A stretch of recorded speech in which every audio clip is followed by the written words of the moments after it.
રમેશભાઈએ retirement થયા બાદ પોતાના રૂમમાં પણ એસી લગાવી લીધું, જેથી કરીને એ વૃદ્ધ પતિ પત્ની ગરમીથી બચી શકે, કારણ કે એના પુત્રોએ પોતપોતાના રૂમમાં એસી લગાવેલા હતા અને લાઇટ બિલ પિતાના પૈસાથી ભરતા હતા.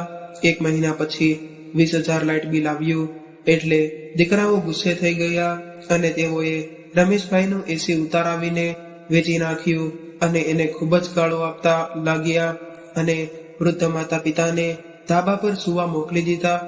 ઉનાળાની ગરમીને લીધે રમેશભાઈ અને એના પત્ની બીમાર થઈ ગયા, એટલે તેઓ ઘર છોડીને જતા રહ્યા અને બીજા દિવસે દીકરાઓ કામ પર જવા માટે નીકળ્યા ત્યારે એની આંખો ફાટીને પહોળી થઈ ગઈ, કારણ કે ઉનાળાની બપોરે જ્યારે રમેશભાઈ ઘરે પાછા આવ્યા ત્યારે તેનો પરસેવાથી પલળી ગયા હતા. ઘરે આવ્યા ત્યારે એની પત્ની સામે બેઠી હતી અને રમેશભાઈને શ્વાસ ચડી રહ્યો હતો, એટલે એ કહેવા લાગ્યા કે મને થોડું ઠંડુ પાણી પીવડાવ અથવા તો લીંબુ શરબત બનાવી દે, અને આજે ગભરામણ જેવું થઈ રહ્યું છે. આવું સાંભળીને રમેશભાઈના પત્ની તરત જ ઊભા થયા અને રસોડામાં જઈને લીંબુ શરબત બનાવ્યું અને એને આપી દીધું. લીંબુ શરબત પીધા બાદ એને થોડી શાંતિ મળી, પરંતુ ગરમીને કારણે એનું બીપી લો થવા લાગ્યું હતું, એટલે એ કહેવા લાગ્યા કે હવે મારાથી ગરમી સહન નથી થઈ, પરંતુ આપણે શું કરી શકીએ? મોંઘવારી પણ એટલી બધી વધી રહી છે અને ખર્ચા પણ એટલા બધા છે કે મહિનો પૂરો થાય એ પહેલા જ પૈસા પૂરા થઈ જાય છે. ત્યારે એના પત્ની કહેવા લાગ્યા કે આપણા બંને દીકરાઓના રૂમમાં એસી લગાવેલા છે, એટલે આપણે એવું કરીએ કે આપણે પણ કોઈ સેકન્ડ હેન્ડ એસી આપણા ઘરમાં લગાડાવી દઈએ, અને આજકાલ તો હપ્તા પણ એસી મળે છે, અને મેં તો એવું સાંભળ્યું છે કે હવે તો એવા એસી પણ આવી ગયા છે જેમાં વીજળીનું બિલ ખૂબ જ ઓછું આવે છે. ત્યારે રમેશભાઈ કહેવા લાગ્યા કે તારી વાત સાચી છે, વાસ્તવમાં મેં એક એફડી મૂકી છે જે આ મહિને પાકવાની છે, એમાંથી 50,000 રૂપિયા આવવાના છે અને એટલામાં એસી આવી જશે. જો 2 રૂમના એસીનું બિલ ભરી શકાય છે તો આપણું પણ ભરાઈ જશે. આમ પણ બિલ તો મારા પેન્શનમાંથી જ ભરવામાં આવે છે. તો આવું સાંભળીને રમેશભાઈના પત્નીએ રાહતનો શ્વાસ લીધો. ઘર ખૂબ જ મોટું હતું અને બંને દીકરાઓના રૂમ પણ ખૂબ જ મોટા હતા, અને બંને દીકરાઓને માત્ર એક બાળક હતા, પરંતુ દીકરાઓએ પોતપોતાના રૂમમાં 2 ટનના એસી લગાવેલા હતા અને તેઓ રાત દિવસ એસી ચાલુ રાખતા હતા. લગ્ન થયા બાદ તરત જ બંને વહુઓએ સાસુ સાથે થોડી દૂરી બનાવીને રાખી હતી, અને ન તો તેઓએ સાસુ સસરાથી કોઈ જવાબદારી લીધી હતી. એ પોતાનું ખાવાનું જાતે જ બનાવતા હતા. જ્યારે એમણે જોયું કે વહુઓ સીધી રીતે વાત નથી કરતી કે ન તો એનું કામ કરવા માંગે છે, તો કોઈ પણ કારણે ઝઘડા વગર એમણે પોતે જ કહી દીધું કે બેટા, તમે લોકો અમારા બંનેની ચિંતા ન કરો, બસ તમે પોતપોતાના પતિઓનું ખાવાનું બનાવી નાખજો, હું અમારું ખાવાનું બનાવી લઈશ. અને ઘરનું વાતાવરણ પણ એમના માટે જ સારું હતું, કારણ કે રમેશભાઈની પત્નીએ ક્યારેય સાસુ બનાવવાની કોશિશ નહોતી કરી, એટલે એ પોતાનું અને રમેશભાઈનું ખાવાનું જાતે જ બનાવતા હતા. પરંતુ ઘરનો ખર્ચો ભેગો હતો. વીજળીનું બિલ રમેશભાઈના પેન્શનમાંથી ભરવામાં આવતું હતું, રાશન પણ એક જ જગ્યાએથી આવતું હતું, એટલે જેને જે રાંધવું હોય એ રાંધી લેતા. પરંતુ રમેશભાઈએ ચોક્કસપણે પોતાના પુત્રો સામે એવી ફરિયાદ રહેલી હતી કે સમગ્ર જીવન દરમિયાન તેઓએ પુત્રોને ઉછેરવામાં ઘણી બધી કુરબાનીઓ આપી છે, પરંતુ એમાં પુત્રોએ લગ્ન કરીને પોતાની પત્નીઓનો સાથ આપ્યો હતો. બીજા જ દિવસે રમેશભાઈની પત્નીની બહેનનું અવસાન થયું હતું અને રમેશભાઈની તબિયત સારી ન હતી, એટલે તેઓ મુસાફરી કરવા નહોતા માંગતા, પરંતુ એના પત્ની રડી રહ્યા હતા, એટલે તેમણે એને ગામડે મોકલી દીધા.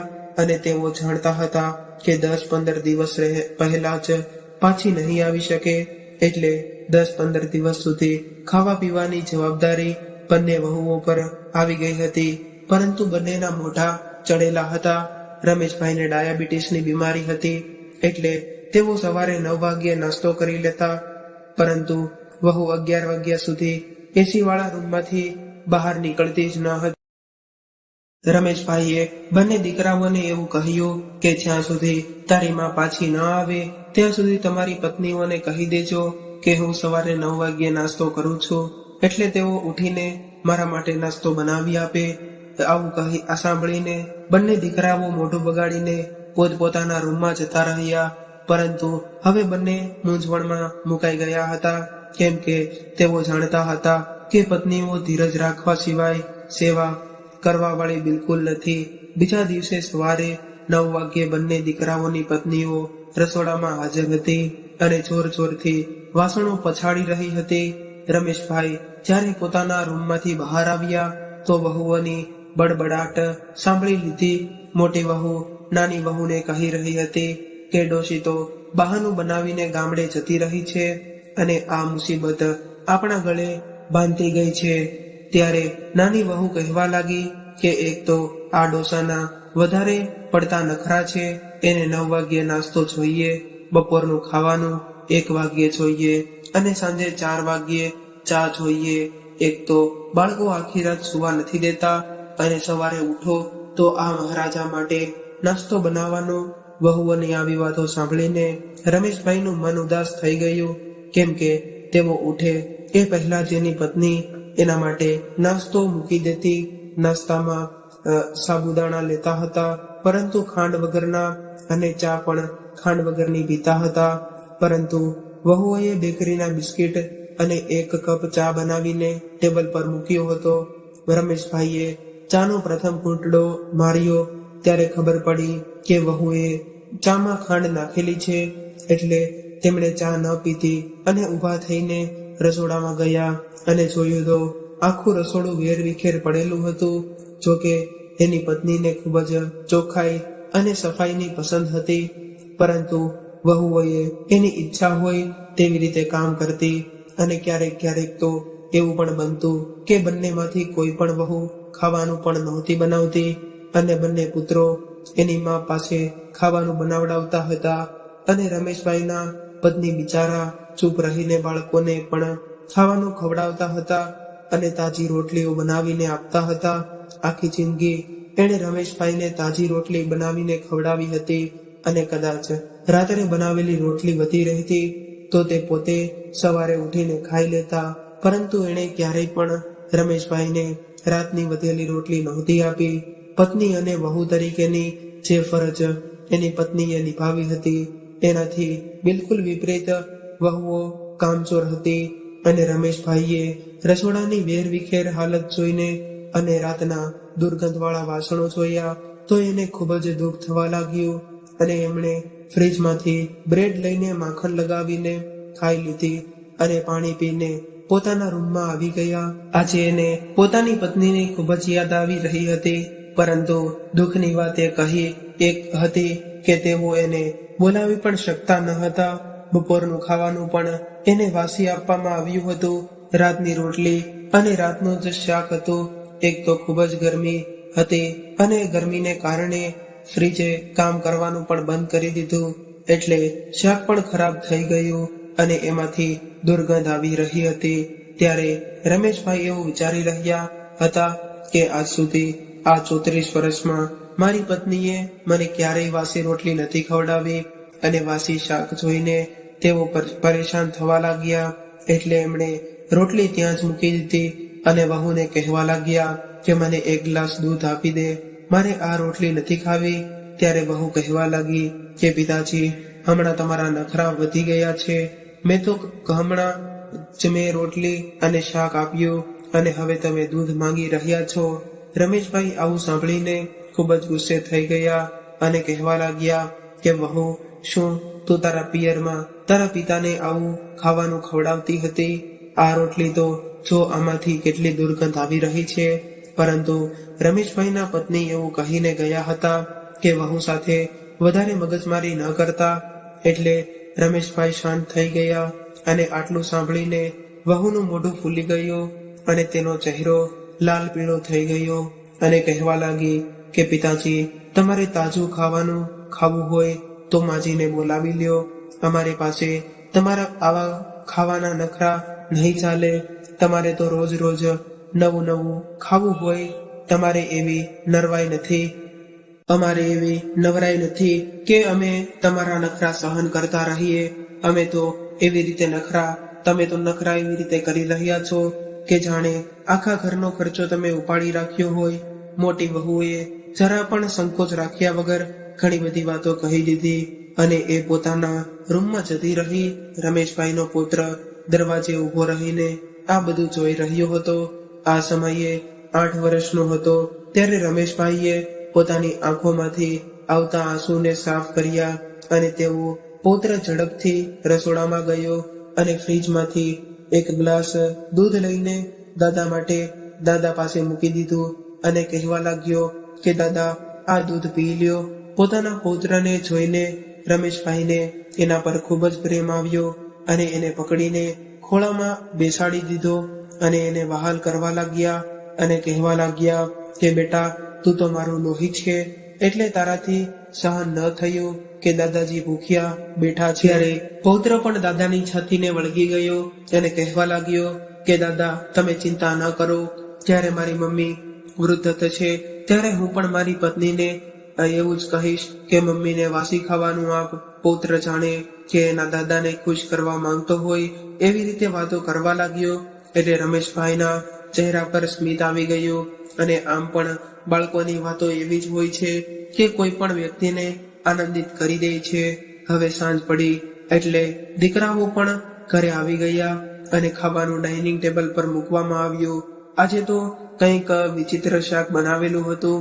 જો કે મટર પનીર બનાવવામાં આવ્યું હતું, પરંતુ પનીરમાં ડુંગળી તરતી હોય એવું લાગી રહ્યું હતું.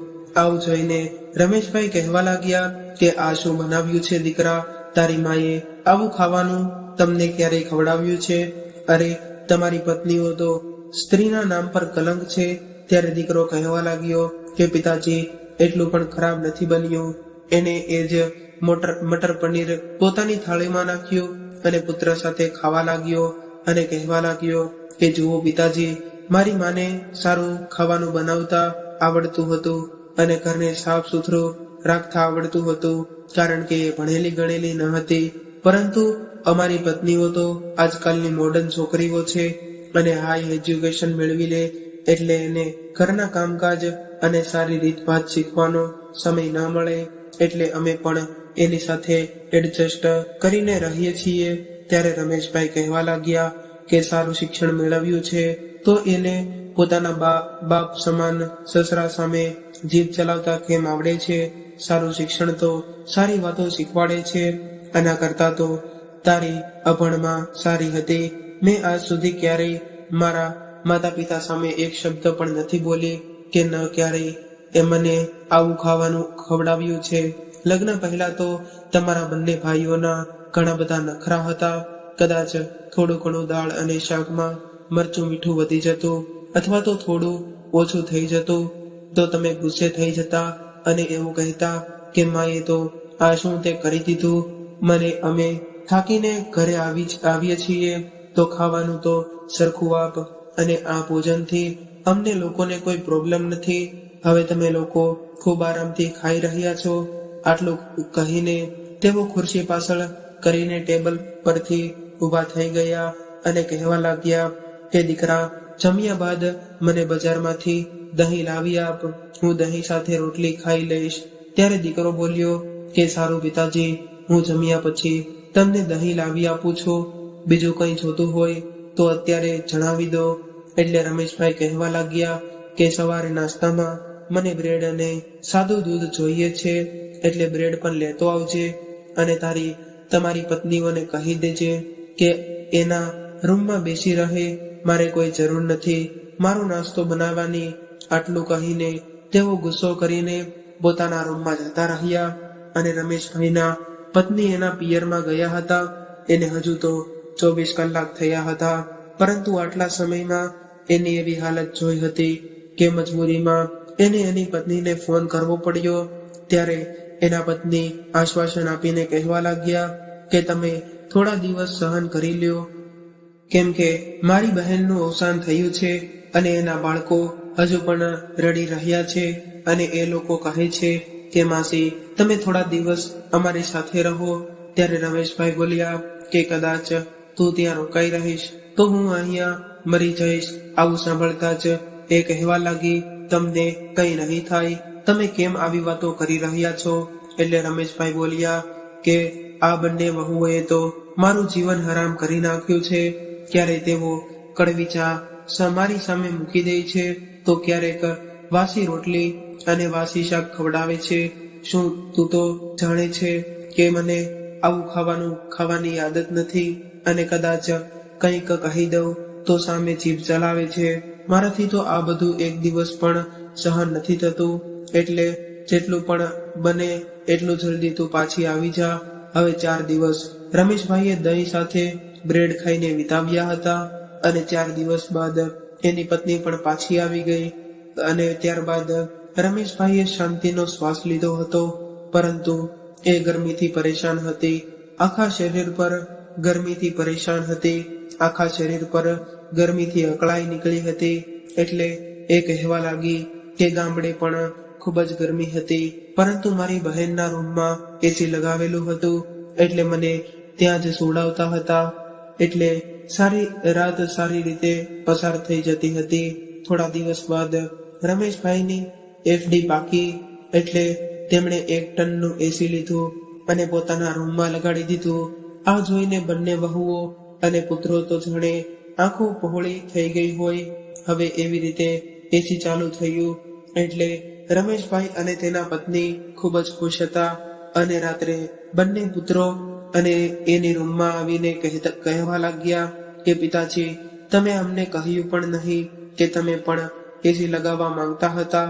ત્યારે રમેશભાઈ કહેવા લાગ્યા કે મેં તમને બંનેને કહ્યું હતું, પરંતુ તમે બંનેએ વાત ધ્યાન જ ન આપ્યું, અને મેં એક એફડી કરાવેલી હતી જે આજે પાકી ગઈ હતી, એટલે એસી લઈ લીધું.